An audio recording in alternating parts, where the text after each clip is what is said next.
welcome back to the Spotlight Games Podcast for episode 199.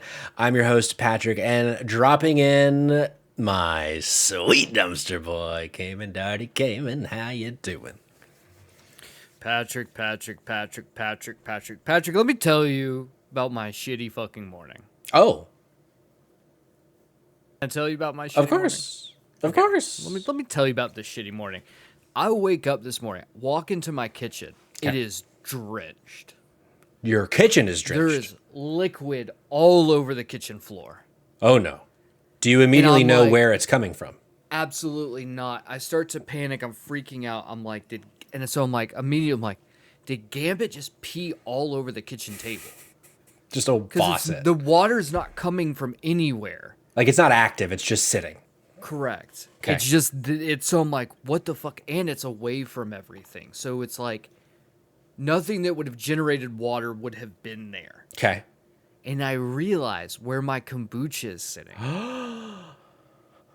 I have an empty jar. Just sitting next to all the other jars. I go and pick up the jar, and the full 99% of the jar pulls up in my hand, and the bottom remains. And what I've assumed has happened is that there was a hairline fracture in the jar already that I was unaware of, and that the carbonation was putting so much pressure on that crack that it ended up splitting the jar at the seam. You don't think that your kombucha is just so acidic that it burned through the bottom of the fucking glass? Dude, you would assume this batch would have been. This was the one that I think could have done it. Wow. It was this batch is, I call it Hopocalypse now. Very good. It's another dry. I did another dry hopped. It's dry hopped kombucha with Citra and Mosaic blend with grapefruit. It tastes like a West Coast IPA. You could have like the tagline of that be like "Good morning, your town" name. Ooh, yeah. Instead of Vietnam, actually.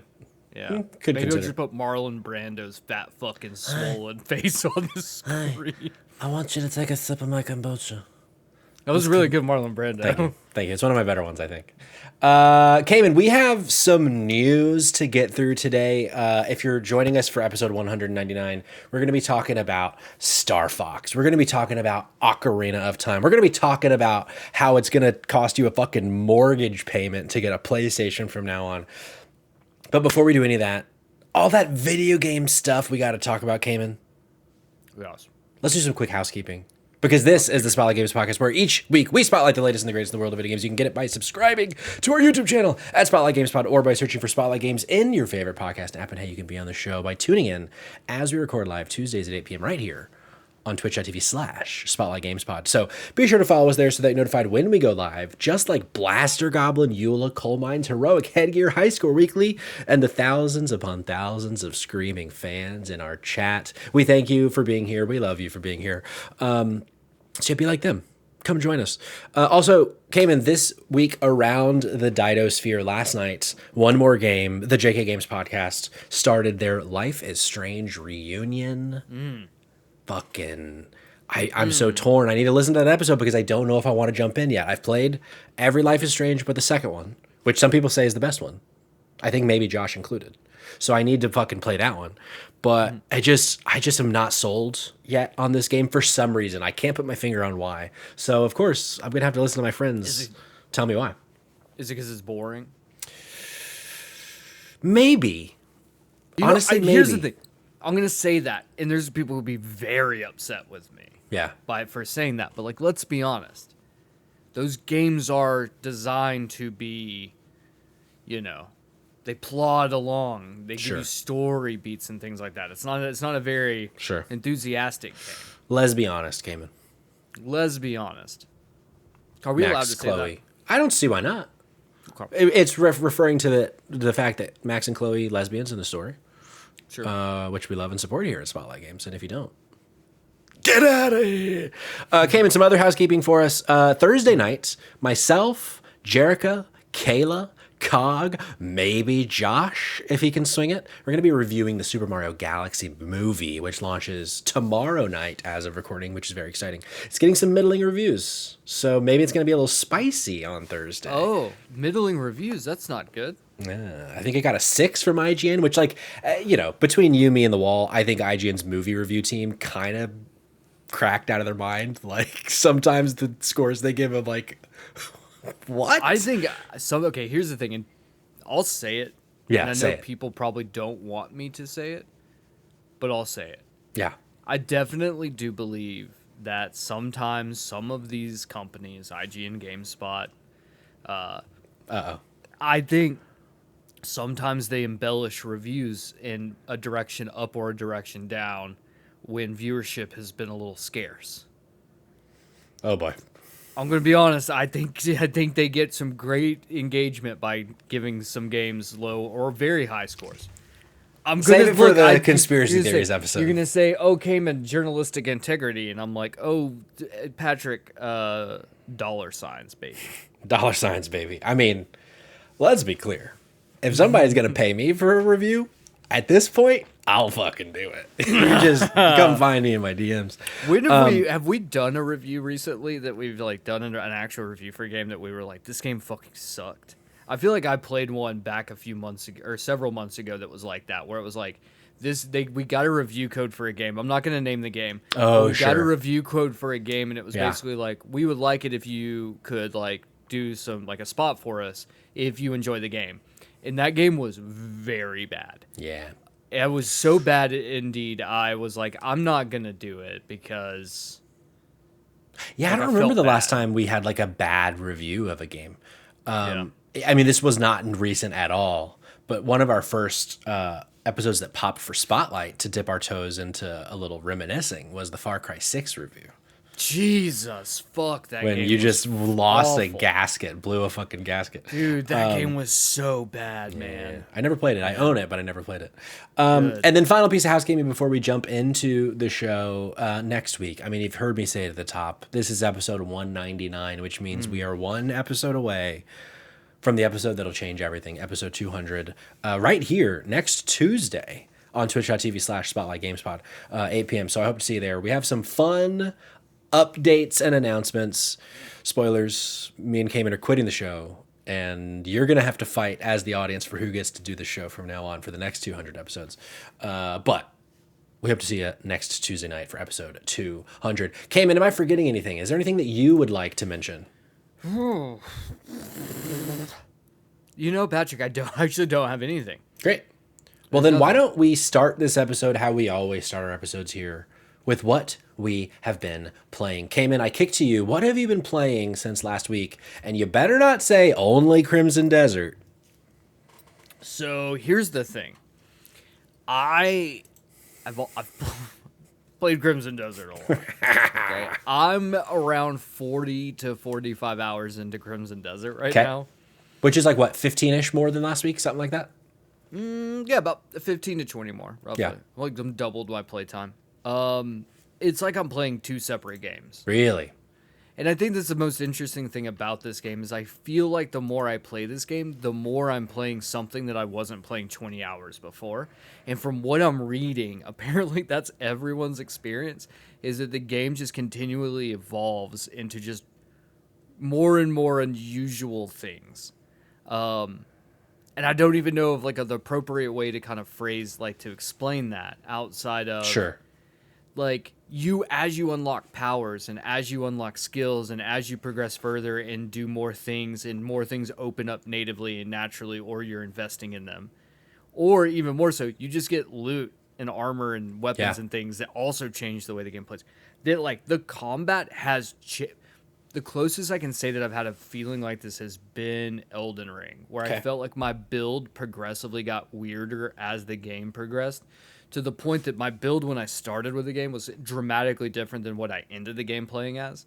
Like, I started as like a Dex strength build and ended with like a Dex arcane build. So one was like using heavy weapons and the other one was just throwing my blood on everything.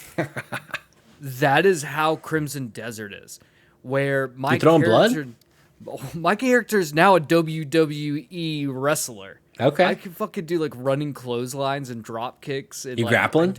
fucking RKO and everybody. Then I'll fucking launch myself like 200 feet in the air and then just slam back to the ground and blow everything up. And I then did just unlock the ability to throw myself in the air.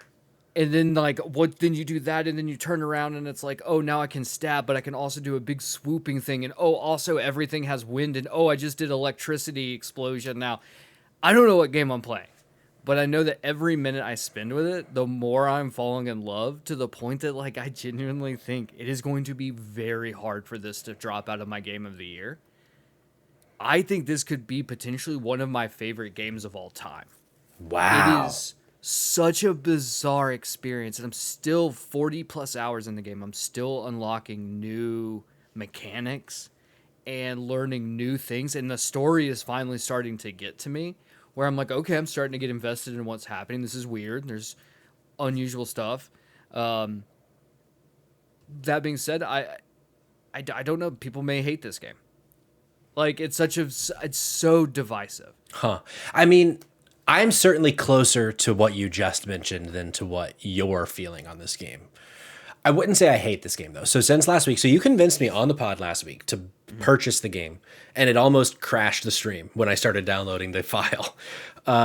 But I've put about 5 hours in, but I feel like the game clock is a bit misleading. I feel like I've probably actually put in more like 3.5 to 4. I've played like that first boss. I've fought him. And I've just kind of been doing, I've been like going back and forth between mainlining and just like kind of stumbling into what I go into. And it's like, as I get a little bit deeper into this game, I'm starting to wrap my head around how the game feels and what I should be doing. But I also like, I had this experience yesterday. Yesterday I had my longest session. I probably played for like 2.5 straight hours yesterday. And I got to this point where it was like I was unlocking, I think, the push ability, like the force push ability. And I like drop into this area that's like I'm having to move these things around with this like claw guy that I have. And I mean, you know, we're on episode 199 of this pod. Like we play a lot of video games. As Al Pacino once said, I play a whole lot of video games. And sometimes this game, I feel like an idiot not understanding what it even wants me to be doing in an area. And like that hasn't been fun. And so it's a hurdle that I've had to jump over, and I've continually jumped over the hurdle. I've not let it stop me per se, but there have just been so many little things as I go on. I'm like, why is this so obtuse right now? Like, I don't 100%. like, and I don't feel like it's a me problem. I feel like it's just so obtuse sometimes, and it's frustrating. But then I run into like this camp of bandits, like 7 or 8 of them, and the combat is just so fucking fun. And like, even though there are sometimes where I struggle with the combat too, of like I don't fully understand sometimes what I should even be pressing. I'm just kind of like button mashing. But I think as I play more, like I will start to understand my own play style and like skills and things. So I'm not holding that against the game at all. I think that's just like I'm still learning situation. But yeah, I don't know. I'm like so torn on how I feel about this game, which is I think good that I don't just hate it after 4.5 hours, So, because here's after the- 2 hours I fucking hated it. Here's the thing. And that feeling of that feeling of hating the game is going to slowly seep away as you spend more time, because I told you, like, you really have to get like 5 to 6 hours in, Yeah. because 5 or 6 hours in, by that point the game, you have figured it out. Okay. You've figured out, like, the game will still be obtuse at times, and you're going to look at certain things and be like, oh, that was very easy, I could have figured this out, I'm an idiot. Yeah. Sometimes you're going to be like, yeah, sometimes you're going to have to give a little bit more than what you're giving for this to be understandable. Okay. So it can feel a little bit, but then you also have to think too that and I think this is why I'm like okay on it. I have no qualms with pulling up a guide to clear a puzzle, because Sure. I'm like, all right, I spent 10 minutes, fuck this. Same. So I'll do that, but there are also people out there that are like people who like the Talos principle or Myst, that like They yearn for this shit. they yearn for this shit. So I'm kind of on the fence of like, might not be for me, but I understand it. But I think the thing is once you start to understand what the game is asking of you, Yeah. which is basically just to be like, just play the game. That's all it's saying is just like, just keep playing. Because when you get to a certain point, and you will, about the 5 to 6 hour mark, you're going to unlock your camp. And once you unlock your camp, the game finally tells you, like, cool, now that we're here, let's do a tutorial. And then it gives you a bunch of missions that are really fucking fun to do that are just a tutorial. And it's like, okay, this now I know. But then you'll get to a certain point where it'll be like, I'm going to fucking hammer fist and grab that fucking tree, and I'm going to pull it down. I'm going to slingshot myself. And then when I'm in midair, I'm going to force palm to get even higher, and then go into hyper thrust mode where I'm zooming halfway across the map. And you're like, when you get to that point, and that's just how you traverse the land outside of like running or getting on your horse, the game is something bizarre. It honestly reminds me almost a little bit of like that feeling when you first played DC Universe Online, where you got to like finally be able to like traverse the map like the way you want to, and you get to be like, we're playing a game like Prototype, which is also another one like that, where it's just like it opens itself up and it becomes something else. And as you keep playing through and weirder things start happening and you have these moments, and my favorite thing is when you beat a mission before you even start the mission. And then like you had to build that in as like a narrative piece that can happen, where it'll be like, I had this moment where I killed some boss that I wasn't meant to kill yet because it was baked into a story quest. And so I go to do the story quest, and the guy's like, oh, you need to go here and do blah, blah, blah. It clips like the main character he plays just looks at the guy and is like, so actually I killed that guy already, and here's the thing I took from him, and they're like, all right, well, I guess thanks for that. It's so fucking, it doesn't care. The game doesn't care. But like, I'll tell you one little piece, and then I'll wrap on myself here. But I'm just fucking around going up a mountainside. Okay. In the middle of nowhere. I'm just trying to explore the map and open up more fast travel points for future. Also, I'm just enjoying myself. Yeah. And I just stumble across like a shack nestled between two mountains and like in a valley that you would not have found otherwise. Okay. And I walk in and a memory pops up. And I don't know if you're far enough into the game. I've had like 3 memories so far. So you've got the memories. So I like pop the helmet on, and it's this like little boy talking about this thing. And then it's like, you get this memory, and like, I walked over and I'm like, what the fuck was that about? And I find a helmet. And apparently this helmet I found you could use for an optional boss somewhere else in the game. I've already fought him, so it didn't really play to me. But apparently this actually will come up later in the game as something you can use multiple times. Where it allows you to hack into the person's suit and just auto-stun them. And it apparently just trivializes the entire boss fight. Wow. And it is one of the first like real optional boss skill checks that you just natively run into. And so because of that, it's one of those things where it's like, if I would have just gone up this mountain instead of going the other direction when I first started, I would have already found this helmet, because it even specifically states like that you're getting back at some character. And the only time I've seen the name pop up was this specific boss. And I looked it up and come to find out, it's like, yeah, but you can also use this helmet when you get much, much further in the game. You will be able to essentially hack mechanical enemies. I mean, that is pretty cool. Yeah, and so there's just little things like this. And one of my good friends who quit gaming because of Elden Ring, they were like, played on and off, and they were like, I like games that are super immersive and I can play. So they were like really big into Cyberpunk, right? And they are told by a friend at work, hey, you should play Elden Ring. It's just like that feeling of exploration. And they get into the game and you're like, I've rage quit so many times within like 2 hours.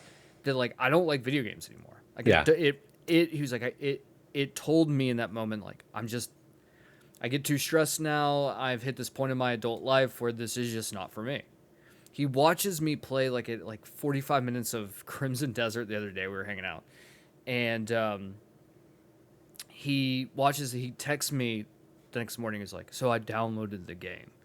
And then like that evening he texts me. He's like, dude, I think I love video games again. And I'm like, hell yeah. Like, it's, one of those things where I think some people are going to just vehemently oppose every aspect of this game. Yeah. But there are going to be people who this will be their favorite game of all time.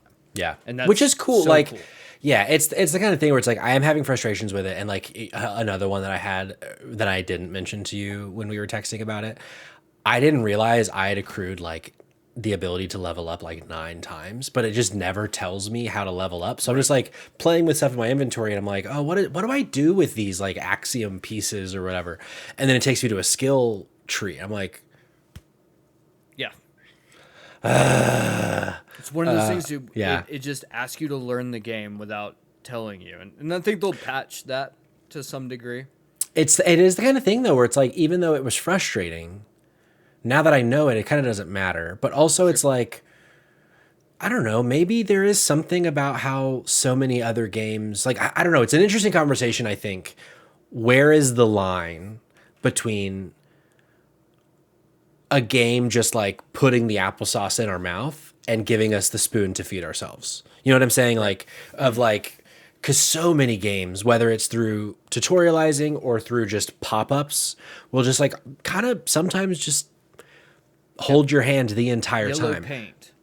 Yeah, and like a lot of times I prefer that, but I can see how for a lot of people the kind of inverse of that, of like, I'm sick of the yellow paint. Give me a giant sandbox that lets me figure things out on my own terms. So yeah, it's an interesting like almost experiment to be a part of, because this game, it feels so different than any other big RPG like this that I've played.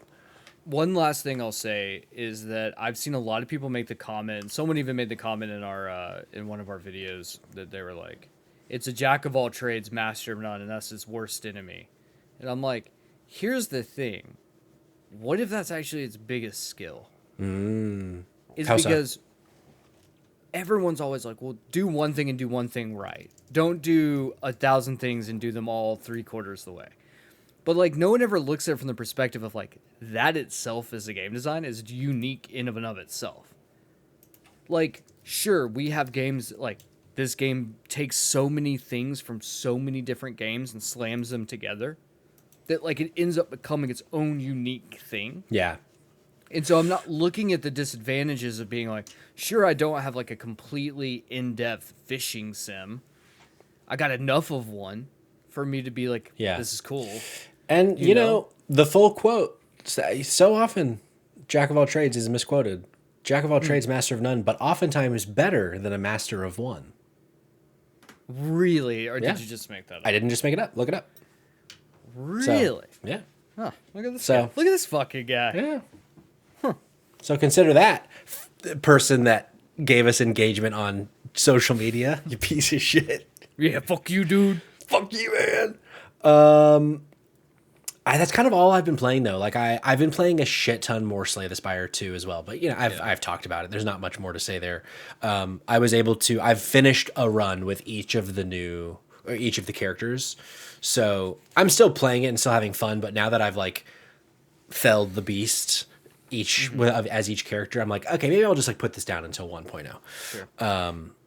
Because yeah, I feel like I'm like 1 or 2 sessions away from Crimson Desert really clicking for me, Yeah. or me being like, okay, it's just not for me, Sure. and that's okay.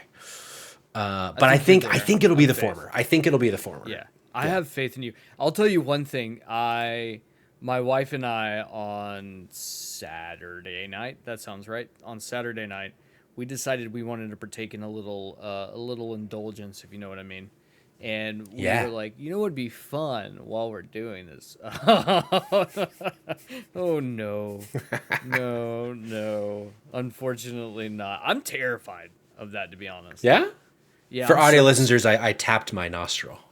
I'm so terrified of Fent, man. Oh, sure. Like, sure, I've sure, just sure. heard of so many people that we like know or personally from like I've met over the years who've like been so negatively impacted by it. That scares the shit out of me. No, this is more of the let's say garden variety. And we wanted to play a co-op game, and so we downloaded Lego Party. Yeah, great game. Let me tell you, Lego Party plays like absolute fucking dog shit on the Switch. Does it? It is so laggy. Damn, so that sucks. Stuttery. Because when we played it we did our in person, for the 1 year anniversary. It was silky smooth, looked great, Switch 2. played great. Yeah. Switch 2. So now I'm like over here like, well, I mean, you know, it would solve a problem. it would solve a few problem. problems technically, And I think. I mean, it's not our first story, but we could just shift it around and talk about, because I mean, I think if you're wanting to buy a Switch 2, pull the fucking trigger. Like any day now, these prices are going to go up. I mean, they'll give you Yeah, notice. So like you could wait until Nintendo's like, okay, it's going up next month. But also breaking news on the pod came in. Friend of the show, Nick Zawalski, aka Sweet Skeet, who's sometimes in our Discord or in the chat. I'm seeing Super Mario Galaxy with him tomorrow, and he called me a minute ago, and I was like, I texted him back. I was like, I'm doing the show. I'll call you back later. And he texted back in all caps, I'm grabbing our Yoshis. Let's go. He went to a movie theater near him just to buy us the Yoshi popcorn I buckets. fucking love that. And then he Good sent on me him. a picture. So there's the That's two so fucking Yoshi good, popcorn dude. buckets. So That's so fucking good. we're gonna be rolling You up know, tomorrow night with Yoshi. The Yosh. Part of me was like, I have like a spot on the wall in my theater that like is just kind of vacant. Yeah. And I was like, you know what would be kind of cool? Put in like floating shelves on that wall and then just have that entire wall be nothing but collectible popcorn buckets would That'd be be a nice good. little fun That'd be thing to good. do. But then I was like, those things are one, very hard to get your hands on. And expensive. And two, fucking expensive. Holy Yeah. shit. Like $40 for the Yoshi popcorn thing? That's how much I'm gonna have to pay him. Is it more or less? Man? I don't know. I don't know. I never asked for the price. I just am engaging in merriment, and I think I might regret it. You know what? I think it's fine. I think you're That's gonna love it. fine. You're gonna love it. One last thing, Coal Mines had chatted in about Crimson Desert. The L3 stick push ability, Axiom Force, took a bit to grasp until I realized you had to use the triggers while moving left stick in order to use it. Very intuitive after. I need to fuck around with that now because that one is something I've just not been able to grasp yet at all. I also feel like I've not gotten to a point where they've been like trying to teach it to me, so I figure there's something out there that will make that more relevant. But good tip from Coal Mines.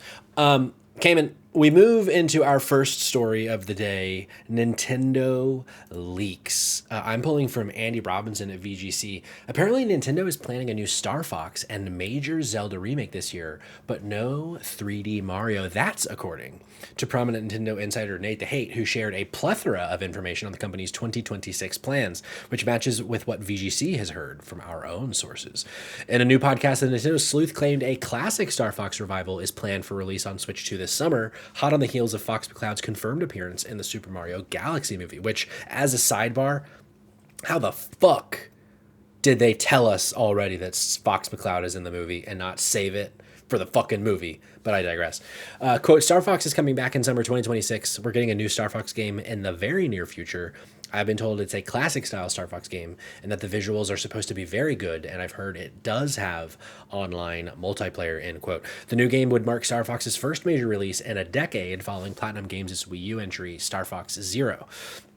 I want to pause there and just talk about Star Fox, and then we can cover the second half of the story. But Cayman, Star Fox, do you care about the franchise at all? No.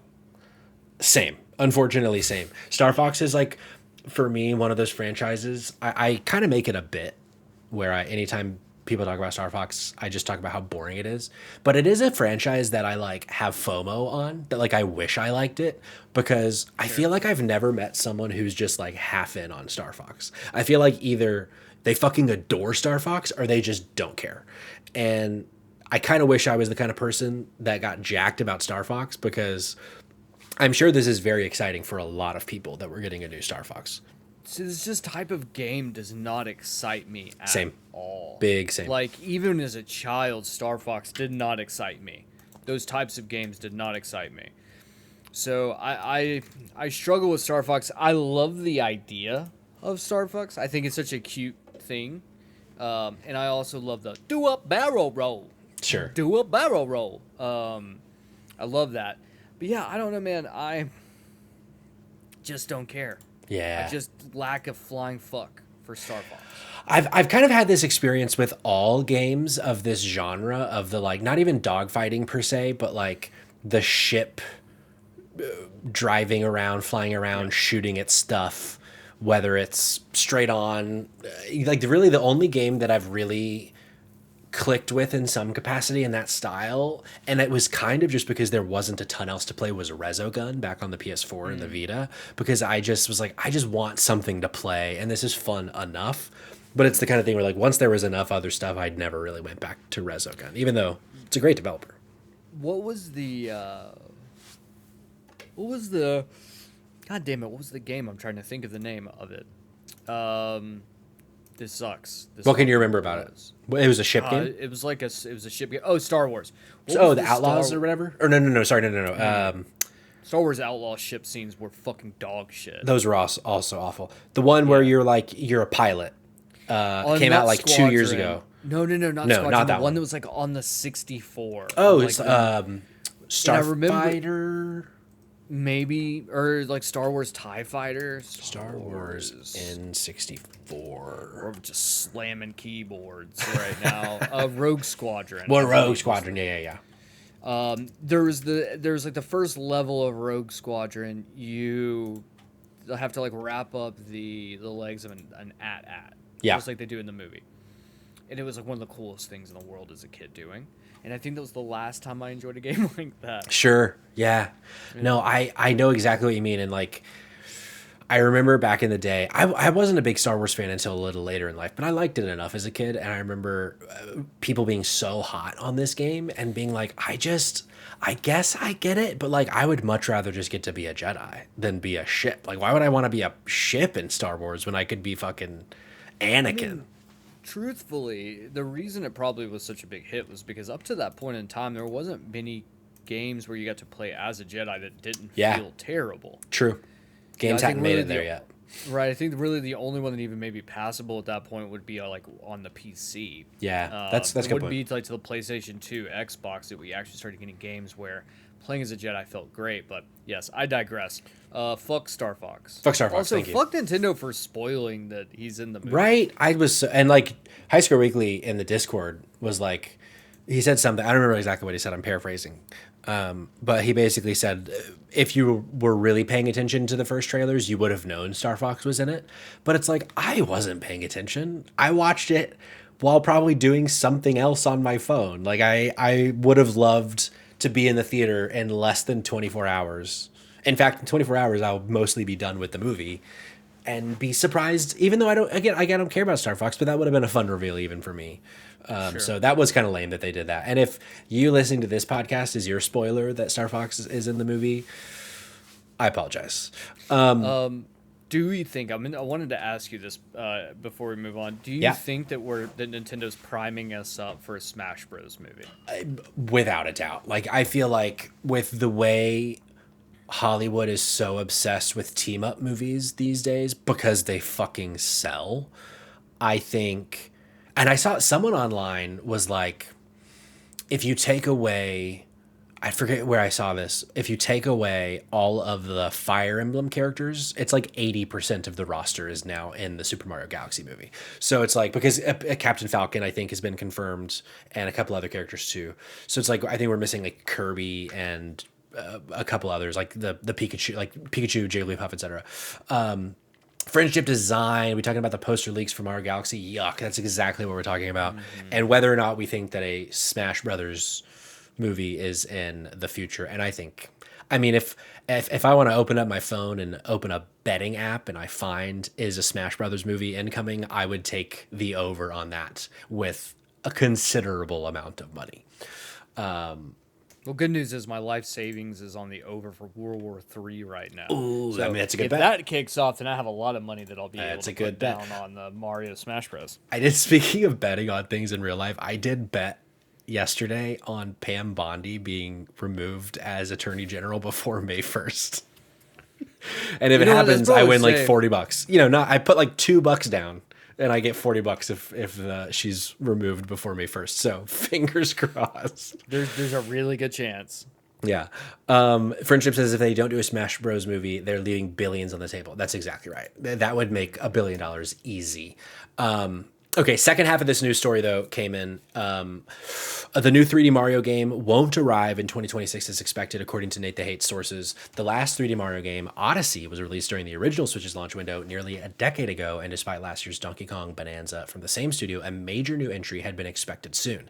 In its place, however, will be a major remake of N64 classic The Legend of Zelda: Ocarina of Time to coincide with the Zelda series' 40th anniversary, it's claimed. According to Nate the Hate, Nintendo is unlikely to stream a general direct until June, but it could make smaller announcements on social media, such as new looks at Splatoon Raiders, Fire Emblem Fortune's Weave, and the anticipated Switch 2 editions for Pikmin 4 and Xenoblade 2. So this is, I think, the meteor leak from Nate the Hate.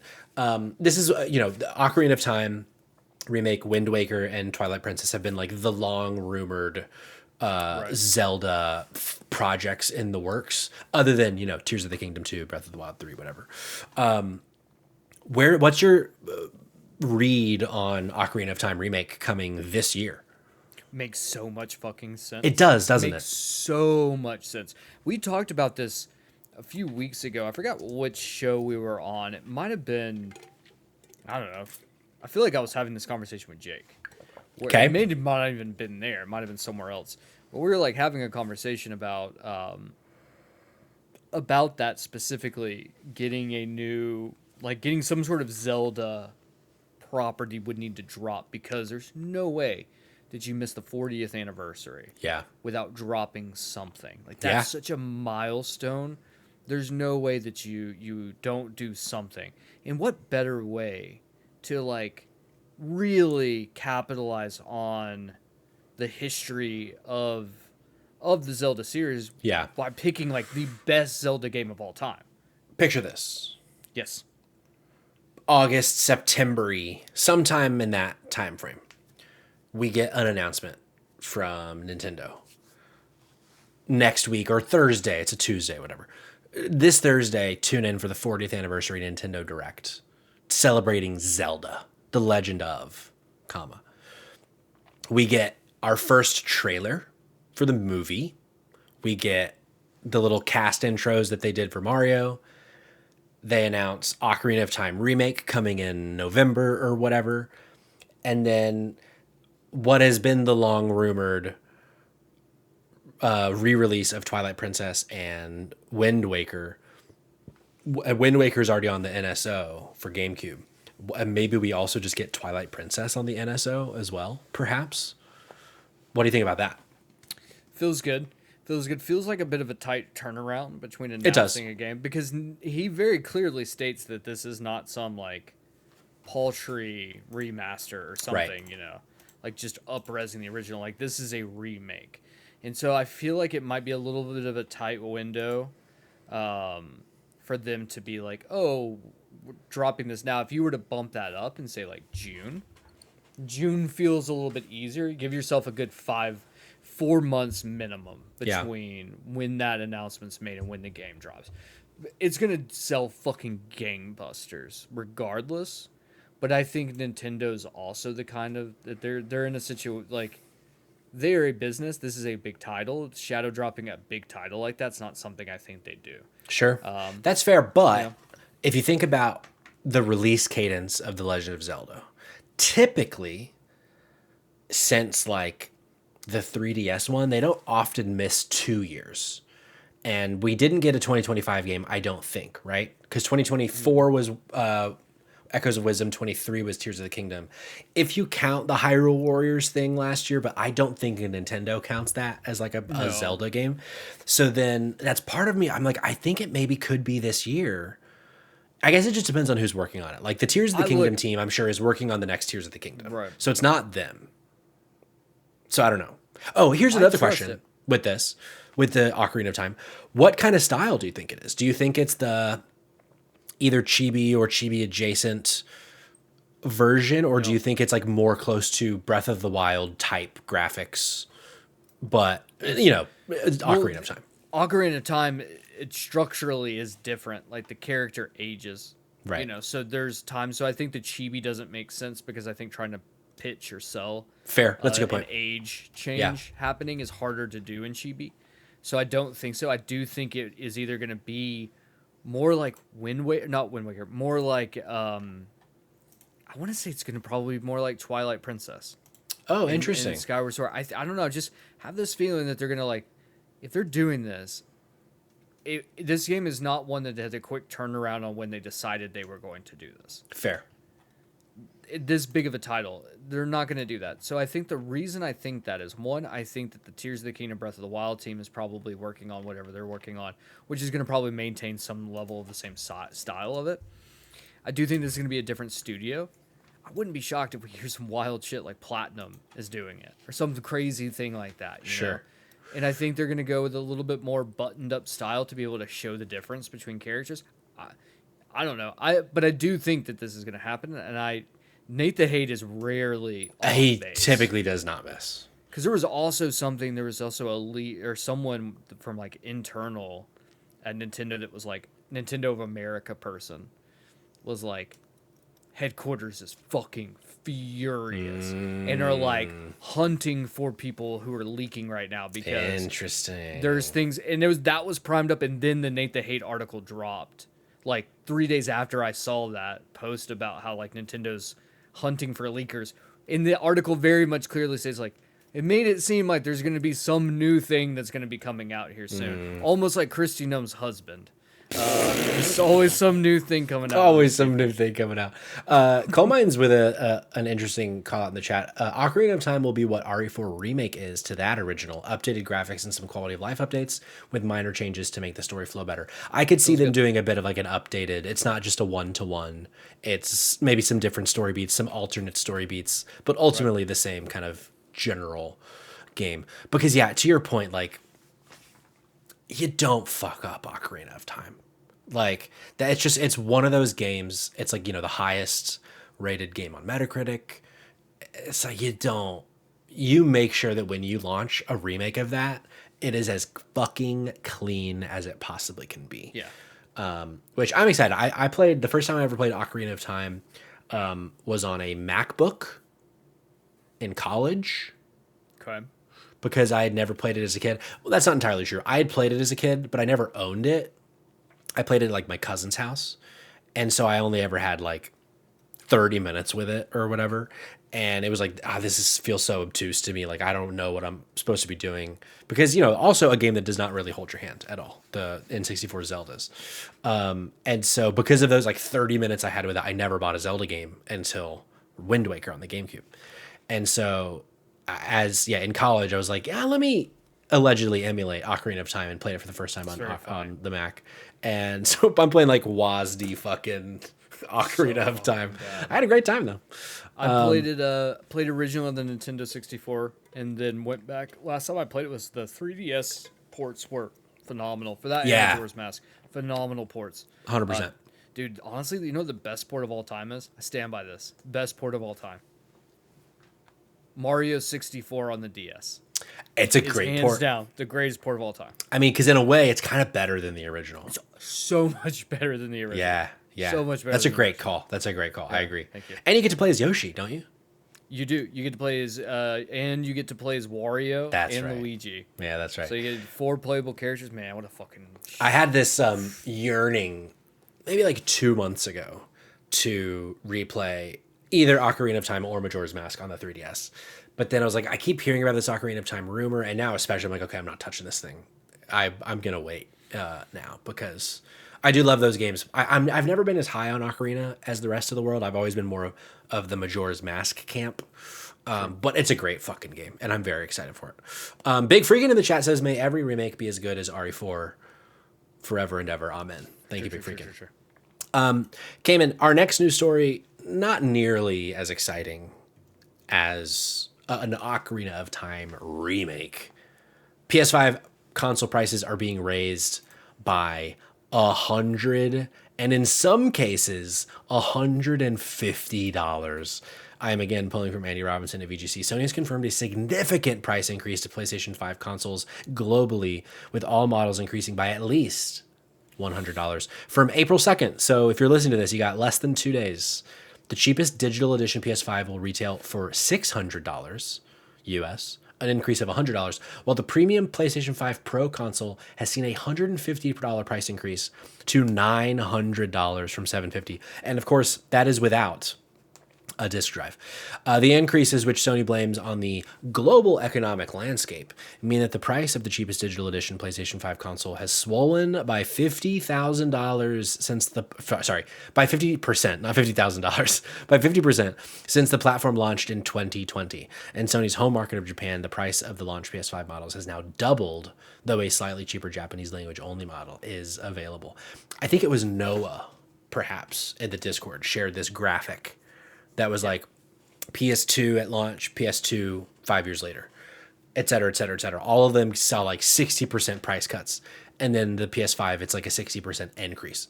It's fucking crazy. And like the thing that scares me the most about this, Cayman, and it's kind of, this is just about the economy in general. This isn't even just about PlayStation. My biggest fear is that the prices never go back down, because consumers pay the price. And then the corporations are like, oh, they will buy this for $900, maybe like a little bit less than they did. But over time, I'm sure that will even out. And that we just like, all of a sudden, because of fucking Trump's tariffs, we just skipped like 20 years of inflation in things like video games. Because what corporation is going to say, oh, by the way, we don't have to charge you extra 150 anymore. Let's just have a price cut now? I don't think so. Cayman, what do you think?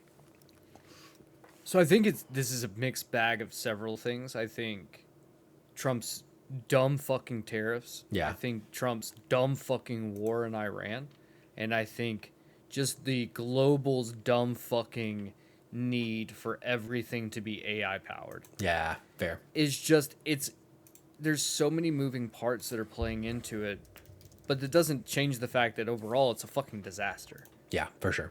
And you're right that greedflation will also become a problem. And so we are going to get to a place where they're going to be like, well, they paid 900. There's no reason for us not to, because we're going to be profit wise. But, truth could end up being a situation where we end up seeing like Sony's stock price is fucking plummeting because people just are like, no. Because the truth is, where they're going to be like, my PlayStation 5 works totally fine. Sure, it probably doesn't show Resident Evil 9 as good looking as a PlayStation 5 Pro. But, like, at this point, fuck you. I don't have another option. This is what we're doing and how we're going to play it. Yeah. And I think, truthfully, at the end of the day, I think most people are going to be like that. Yeah. Most people are going to be in that situation where they're going to be like, it'll be like Brazil. Where a console's like $2,000 or $3,000, essentially. This is Brazil. Thank you. There's always another gear to shift into. There always is. God damn it.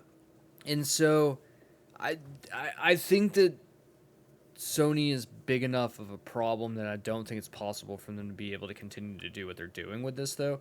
And I do think that the global market has to recorrect. Yeah. So it does end up in a situation where it will be interesting. The problem is that it might not ever be a situation where the market course corrects. It could be that just the prices of RAM keep just skyrocketing because of AI use. Yeah, well, Cirrus in the chat says RAM just plummeted like 30% in price. So fingers crossed. I hadn't heard this.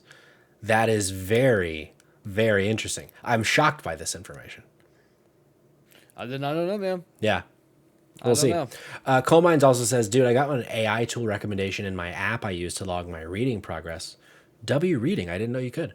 Why do I need AI to summarize my review to other people? Our one hope for a major correction is that the big, beautiful obituary comes very soon. That's exactly right. Yes. Yeah, I don't know. This is just such a bummer. And it's like, there are people that it's like you have like 24 hours to upgrade, or else why would you? But also I also wonder if this tells me that we are not seeing the PS6 for at least like 4 more years. Has to be. Right? Because if you can't sell a PS5 Pro for less than $900, there's no way a PS6 could be less than $1,000 anytime soon. No. And I just don't know that people are at a place right now where they will pay more than $1,000 for a video game console, because it's different than a PC. PC can do so many more things than a console can. I just don't see it. You can do your taxes on it. Yeah. Also, Chunklet Mongu in the chat. Good thing I showed up just as the show is getting started. We just started 5 minutes ago. So you're here at the perfect time. Cayman. Yes. It is the end of the month / the beginning of the month of April, which means it's time to talk about what is coming in April for video game releases, Cayman. Yeah, I know you love this fucking segment. Oh, I love Everybody it so loves much. This fucking segment. So why don't we go ahead? I'm gonna go ahead and cover April for you. Good news is, here's the thing. I was thinking to myself. I was thinking to myself and talking to Sid. I said I don't know. I'm stressing out because of how much I'm in love. How much I love Crimson Desert. That I'm worried that there's gonna be a new video game that's gonna get me. Something about your delivery then, you just sounded like Norm Macdonald. It's like I was sitting there, I was talking to Sid, and I said to Sydney, I said, I've been waiting my whole life for that comparison. yeah. Here's the thing. There's not a lot actually for April. At least not a lot for me. So let me go ahead and run through some highlight reels here. Starting off on April 2nd, we're getting Darwin's Paradox. Patrick, what are your thoughts on that? Coal Mines in the chat, pumped for Darwin's Paradox. Darwin's Paradox is a game that I have like slight interest in, and it's the kind of thing where I don't remember if it's launching on a Game Pass or a PlayStation Plus. I want to say maybe it's a Game Pass game. It is the Octopus one, Cirrus. Yes, I think so. If it's on Game Pass, I will absolutely try it.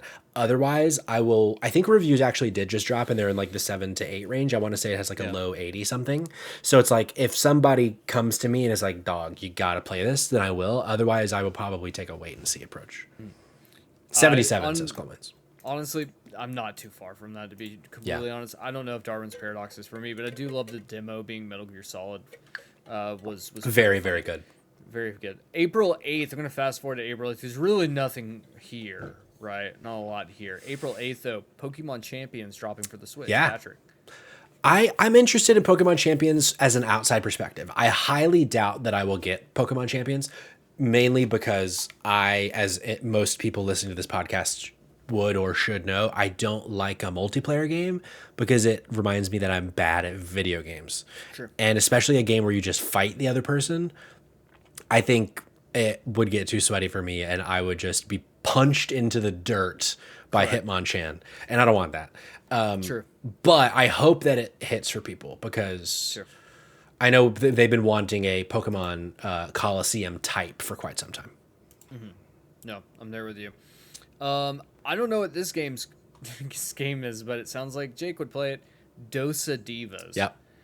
I figured that was the one that you were coming to next. Feels very like a Jake game. I actually do want to pull this up in a tab just to see what I'm getting my hands on here. What do we think, Dosa? Just Dosa Divas, one last meal. What? Oh, brother. All right, I'm going to the trailer and the B-roll. Let's see. All right, cool. I can't wait to hear what this game is. So far, looking like some kind of a visual novel. Nope. Too much reading. Nope. A spicy RPG, they say. Okay. You know what? Honestly, I was shitting on this game, but this does look interesting. Very interesting. It kind of is giving like a what was that Media Molecule game on the Vita? Tearaway. It's kind of giving a Tearaway vibe, but like not as papery. Yeah, this doesn't feel like a Jake game, actually. No. Though tacos on screen do scream Jake. That's true. A game that actually people here at the Dido community, I think, are excited for. Replaced. Also. Oh yeah, I'm excited about Replaced. I'm very, very interested to see where the reviews land for it. But I am definitely interested in Replaced. Next up, and this is the one game that will potentially pull me from playing Crimson Desert, at least for a little bit of time. And that's Mouse: PI for Hire, which just every time, like at this point, I've gone completely like radio silent. Disappointingly, it is not coming to PlayStation Plus like we hoped. We have a secret, very what was that announcement. The soundtrack for the game is getting a vinyl release. Oh, fuck off. And that the game's soundtrack will be up on. Apparently, whoever did the soundtrack is like actually a well-known person. Whatever, dude.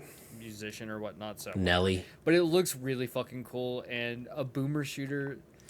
Man, it's just fucking god. I was texting you about this today. The amount of reactions we've done here and on Dido and the amount of times that we've just like talked through directs and things about different announcements. I have seen Mouse PI for Hire no fewer than 6 times. And somehow I never paid enough attention to keep in my brain that it's a boomer shooter. And so I was listening to somebody talk about it the other day, and they're like, yeah, it's like a really cool, like, kind of twist on the boomer shooter genre. And I was like, I'm sorry, Mouse PI for Hire is a boomer shooter? And then I went and watched the trailer, and I was like, I don't know how I missed this. It's very clear from the trailer that that's what it is. Wild idea, though. So I am excited for this. Yeah, me too. I'm like I said, I'm excited. I'm very excited for this. Here we go. On April 16th as well, Tomodachi Life. Yeah. Living the Dream, which I know a lot of people are excited about. One that I feel like Sid is excited for, but we do not have a Switch 2 yet. So Yeah. And here's the thing. I'm in a point now where I'm like, I'm getting so far into the Switch 2's lifespan. There's so many great games out for it now. Yeah. Then I'm It will be on Switch 1, though. Yeah. Oh, yeah. But look, if Lego Party's any indication, Fair. That's fair. it's probably better for me not to buy a single game for the Switch again. That is fair. Until I upgrade. I started up my island the other night on Tomodachi Life, and I called it Kareem Pie Island. Because the very fun thing about that game is it'll read anything you write. And the bit that I'm doing, the only me that I made so far, I named him Jake Pie, and it is Jake Twitchin as a me. So I'm gonna make everybody as blank pie on Kareem Pie Island. I love it. Very good. Yeah, I'm having a lot of fun with it so far. Incredible. Well, you know what? The day after everyone gets a cream pie on your island, Pragmata drops. Yes, which I'm very excited for. Yeah. Are you going to pick up Pragmata, you think? Is that on your radar at all? This is one that I have a lot of trepidation for. I've heard really good things after the demo or preview drops everyone played. I think my thing is like, I really don't know when I'm going to put Crimson Desert down, and I really have to be like, I'm being conscientious of where I'm putting my money towards right now. Fair. And so if Pragmata comes out as one that's like, this might be worth me waiting a little bit. Yeah. To pick up a copy down the road, then like that might be it. Because I have a sneaking suspicion that we'll probably get our first sale for Resident Evil this month. I do. Could be. Very well could be for sure. So, I know you're excited for it though. On April 21st, and this is actually coming to all consoles, which I was shocked by, as well as PC. Vampire Crawlers by the devs behind Vampire Survivor. They're making a card it's a card game like not Balatro, probably more like Slay the Spire. But done as a survivor's game. It looks very fucking weird and very interesting. Cool. Patrick, this might be how we get you into that universe. Could be. That's April 21st. Out on April 23rd, Kiln, which allegedly not maybe as exciting or as much as we were all hoping. You specifically were hoping it was going to be. Yeah, some of the some reports I've heard on the ground from PAX East specifically, hands-on at PAX East, has me a little maybe not as excited as I was from the jump when it was first revealed. But we'll see. It's it's the kind of thing where it very much will require a live server with real people, not a show floor type thing. So holding out hope, but I do have some concerns about Kiln. Which beforehand I was like, this is a fucking lock to be a fucking great game. So we'll see. I was really shocked you didn't pick it for Fantasy Critic. Yeah, I'm glad I didn't. Game I think that was actually picked up at Fantasy Critic, and that's on April 28th, Aphelion. Yeah. This is the Don't Nod game, the space Don't Nod game. Yeah. Yeah, so I'm interested to see. I think Kayla picked it up. I think that is a Kayla pick. Yeah. A game that I probably should have picked up because I do think that this will do well.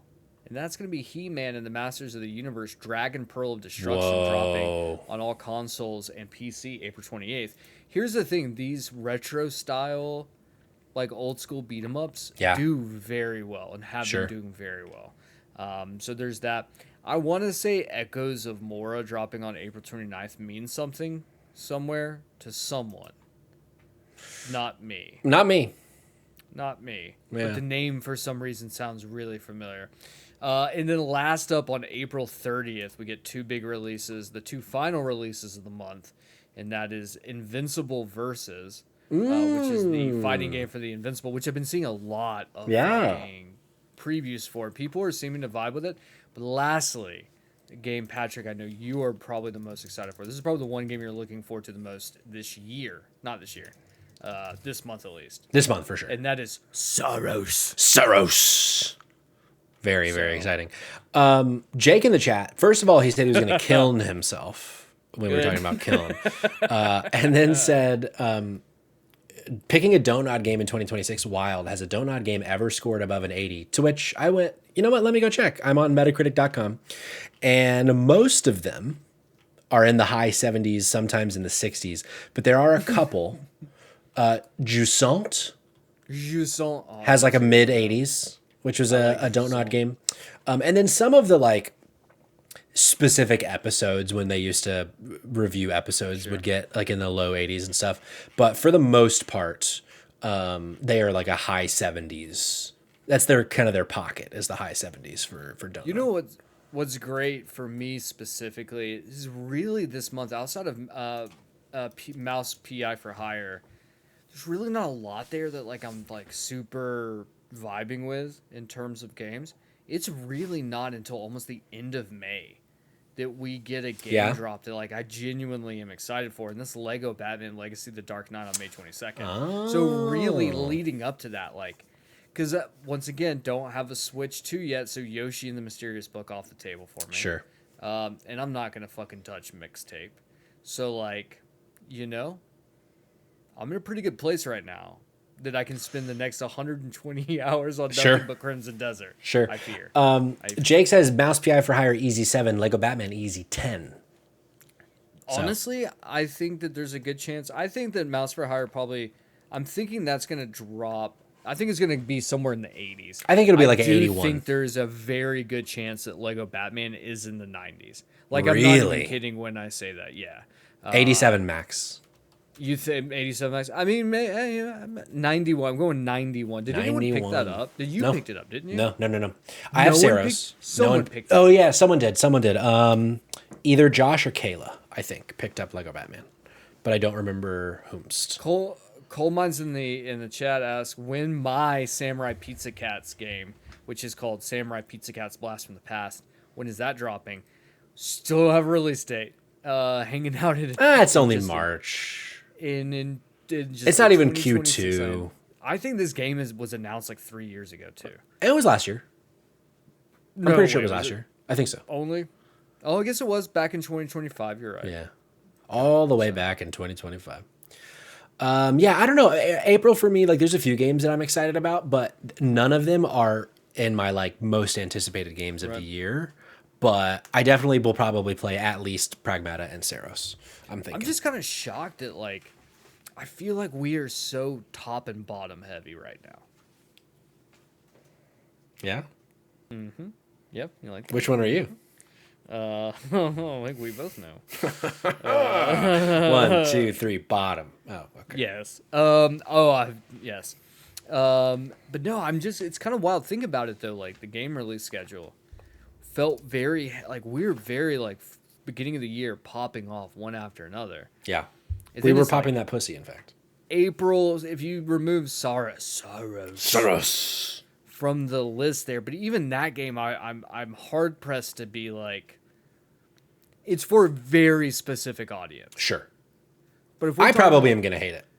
You probably like, but if we're thinking like big expansive games for everyone, yeah, I would think like Resident Evil, Crimson Desert, those are two great ones, but like really not until the end of the year when we get shit like Fable and Wolverine and Grand Theft Auto allegedly, Gears of War E-Day allegedly. Speaking of such, actually, not to digress, but Gears of War, it's on sale right now on the PlayStation, and I was like, you know what? I replayed this a few years ago, and I was like, yeah, this game still is Gears of War. But then I was like, hold on. It's not that expensive on the PlayStation. My wife has never played Gears of War before. And I was like, would you? So I pulled the trailer. She was like, oh, yeah, I'll play with you. So I'm like, this is so fucking exciting. I'm going to get to play co-op with my wife, Gears of War. On the What are these? Some kinds of Gears of War? I'm just thinking, like, I'm like sitting here, like, imagine telling, how old would I have been when did Gears of War come out? 2005? Something like that. 2006? Something like that. Like, tell me, like, 15-year-old Cayman. Tell 15-year-old Cayman, hey, in 20 years, you will be playing this on a PlayStation console Sure. with your wife. I'd Yeah. be like, You'd have been like, I have a wife? I have a life more like it. Colemine says, Cayman, if Pragmata reviews well and is a hit, I'll send you $60 to buy it. Hold him to that.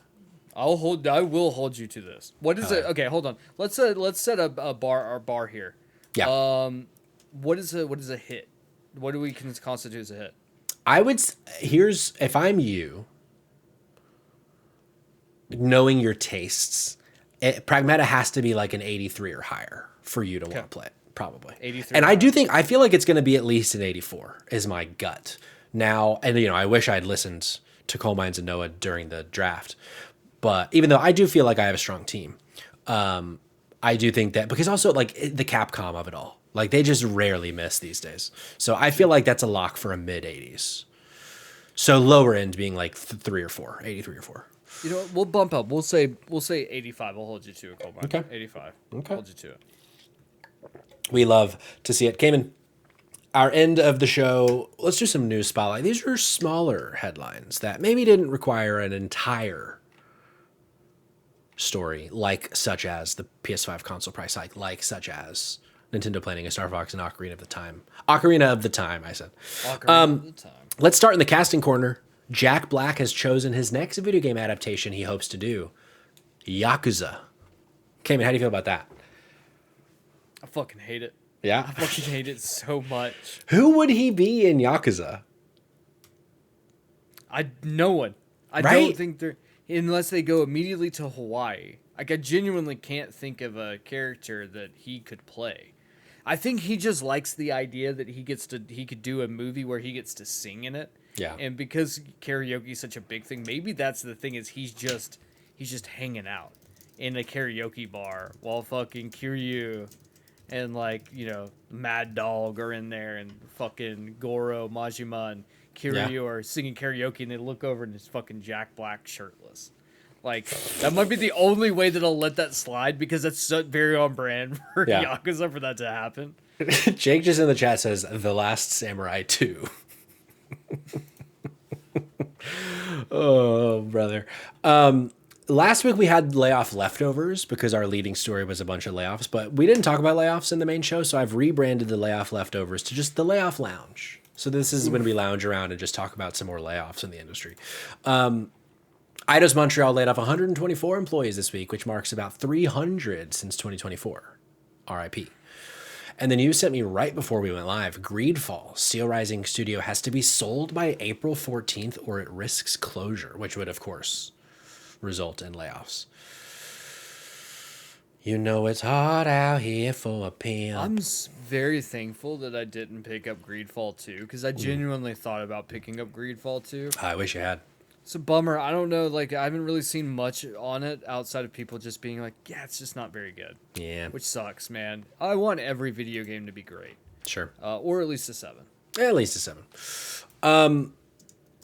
Next, we take us to Fleetwood Mac's Rumors, where we talk about the rumors in the industry. The Last of Us fans believe creator Neil Druckmann has dropped a notable Part 3 tease. In a post on Instagram, Druckmann shared some of his first ever sketches for the characters that became Joel and Ellie and suggested that the story of their world still wasn't over. Quote, cleaning out the garage today and stumbled on my original sketches from 2003, just 2 years removed from the 9/11, for a game pitch about a man, his surrogate daughter, and a trek across a broken America. Been a wild journey, grateful for every part of it, especially the few stops that remain on the road ahead. It's the last sentence which has now gotten fans excited, with numerous responses on social media and Reddit convinced that Druckmann's few stops that remain mean The Last of Us Part 3. Cayman, if we make it to 2038, you think we get The Last of Us Part 3? I think that Neil Druckmann is probably in some like dank dark room in some sub basement of PlayStation HQ with a fucking gun to the back of his head. Sure. And they're like, right, little man, right. Right, little man, right. They are demanding. They're demanding a Last of Us Part 3, and they're demanding that game come out within the next year. Like, I do think Sony wonder. fucking needs that, right? If there's a second team. The king of shooting themselves in the foot repeatedly is Sony. Sure. And I think, if anything, a bandage for all of those gunshot wounds would be The Last of Us Part 3, unfortunately. You're not wrong. I do wonder if there's a second team situation that's at least like getting started on The Last of Us Part 3. Sure. Or if they had started production a little bit and then just pivoted to Intergalactic or something. So maybe it's not like a decade away. But Right. I don't know. We will see. And then, of course, we always finish, pun intended, the news spotlight with a happy ending. This is some good news. Nintendo confirms its US Switch 2 games will soon cost more as physical versions, with digital versions getting a $10 discount. And more as in, the physical versions will be what you expect them to be, but then digital will just have a $10 discount. Got it. So like 70 to 60 or 80 to 70, etc.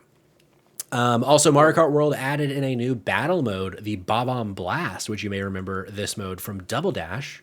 It's essentially a battle mode with only bombs, to which I also ask, where the fuck is any Donkey Kong and Pauline costumes? How are there still only 2 for those characters?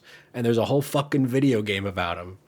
But Bob-omb Blasts, I'm sure I will play it within the next 12 months, at least one time. And then finally, Xbox has confirmed their Summer Showcase will return on June 7th, followed by a Gears of War E-Day Direct. The showcase promises, quote, first gameplay looks and huge news on upcoming titles from our first-party studios across the Xbox family, as well as our third-party partners around the globe, from the biggest franchises to soon-to-be indie darlings. Very interesting. Very exciting. Although it seems to be they always pick the game to focus on after the showcase to be a game that I really just don't care about, which this year being Gears of War E-Day. It is interesting that they're going with E-Day. It does tell me that it definitely is coming out this year, though. Oh, it's definitely coming out this year, that's for sure. But it is interesting that they're going with that. How we've gotten a direct regarding Fable, so we already gotten that. Yeah. I guess E-Day does make sense. Yeah, I mean, it's that or it's the Halo remake, but it's like, is that even really worth spending 30 minutes on or whatever? Probably not. My thing is, like, what the fuck are they going to be doing in Gears of War E-Day that's going to be noteworthy enough? Like, what is the gameplay crux that's going to be noteworthy enough to spend that much time on it? That's what I'm more curious about. So there is part of me that's like, is there some hook with the game that, like, we're just unaware of? And there could be, Sure. That could justify spending that time. Because right now I'm looking at it being like, I've played every Gears of War game, and I could legitimately tell you. My thing is that I couldn't tell you which one's which. Because nothing is, they're all the same fucking game, just reskinned to whatever degree with dumber and dumber stories as it goes along. Yeah. So, like, what's the hook? Jake Twitchen says, okay, make a good Gears of War E-Day / eBay joke. Well, you hear about this Xbox showcase followed by a Gears of War E-Day Direct? What, do they want us to bid on this game? What is this fucking Gears of War eBay? No, I don't like that at all. I don't like that at all, Patrick. I think we should cut that from the audio listeners don't have to hear that joke. Probably. That was bad. We just got our sponsorship pulled. Fuck. Yeah. I didn't. I forgot. Their sponsorship finally. Tampax pulled their sponsorship because of my eBay joke, not eBay pulling their sponsorship. No. We never could get eBay. We could. But you're saying we could get Tampax. We did. Okay. And they just pulled. Fuck. All right. Diva Cup, we come for you next. Cayman and Patrick have each said something equally offensive on content in the past week now. Is that so? What did I say? I think your eBay joke was pretty bad. What? Oh, because it was offensive because it wasn't funny. Sure. You know, I have to say this. I'm not going to say what happened exactly. You can go find that on the last episode if you want. But my wife did absolutely chastise my ass in the car. Cheeks she was like, chapped. You may not know, but I was watching when you said what you said. And Cayman, I am disappointed. And then, of course, I tried to defend myself, and she was like, doesn't make it any better. What I will say is I do know the name of the character now. And his name's Chum Bucket, which somehow makes it worse. That does make it a lot worse. The homunculus chum bucket, for sure. Fuck. Well, Cayman, that does bring us to the end of our show, the end of episode 199, which means only thing that's next is the 200. It's the end of the world. It's the end of the What world. if the world ends and we can't even do 200? That would be disappointing. That would be very funny, disappointing. though. It would be pretty funny. It would be pretty fucking funny. It would be funny. Of course, if this is the first time you've ever listened to Spotlight Games Podcast, one, I hope you enjoyed yourself. And two, why don't you make your way over, if you liked it, to dropindropoutpod.com, because Spotlight Games, of course, a part of Drop In, Drop Out, a video game network that comprises of all sorts of podcasts, video essays, streamers, all sorts of video game content that we make for you, for your enjoyment. So dropindropoutpod.com. And of course, join the Discord, be part of the conversation there. Everyone that I've said their name in the chat today is in the Discord. So you could be like them, have a very good time. It's very cool. I'm reading. It's very cool. But that does bring us to the end of our show. So I think it is time to blow kisses to our sweet, sweet chat. I hope you have a great day. I hope you have a great evening. Until I see you again, I hope to see you Thursday night when we review Mario Galaxy, the movie, over on twitch.tv/dropin dropoutpod. But until then, bye-bye.